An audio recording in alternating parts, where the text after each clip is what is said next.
झज्जर से कांग्रेस विधायक और पूर्व शिक्षा मंत्री गीता भुक्कल ने बढ़ती महंगाई और चीनी के लगातार बढ़ रहे दामों को लेकर बीजेपी सरकार पर हमला बोला।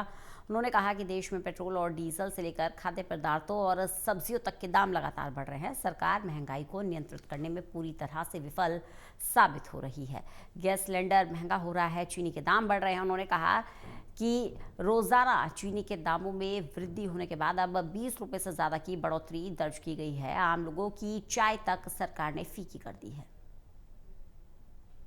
बढ़ रही है, पेट्रोल के भाव बढ़ रहे हैं, डीजल के भाव बढ़ रहे हैं, खाद्य पदार्थों के भाव बढ़ रहे हैं, सब्जियों के भाव बढ़ रहे हैं, क्योंकि सरकार को मैनेज करना नहीं आ रहा है। पूरी तरह से फेल सरकार है। जिस तरह से महंगा सिलेंडर हुआ है, बहुत फेल सरकार है। और चीनी की जहाँ तक मैं बात करूँ, जब आप किसानों के साथ जो है एक डील आप कर रहे हैं कि अमेरिका के साथ ट्रेड डील आप कर रहे हैं, और यहाँ का किसान अन्नदाता जो सबसे ज्यादा फसल देता है, गन्ना उत्पादन सबसे ज्यादा है, गन्ने का काम है कि शुगर मिल से शुगर बने, ना कि गन्नों से गाड़ियां चले। ये एथेनॉल जो है बहुत बड़ा एक स्कैम है, इसकी जांच होनी चाहिए। गन्ने का उपयोग चीनी बनाने में करें ताकि चीनी के जो भाव लगातार बढ़ रहे हैं, एक चिंता का विषय है।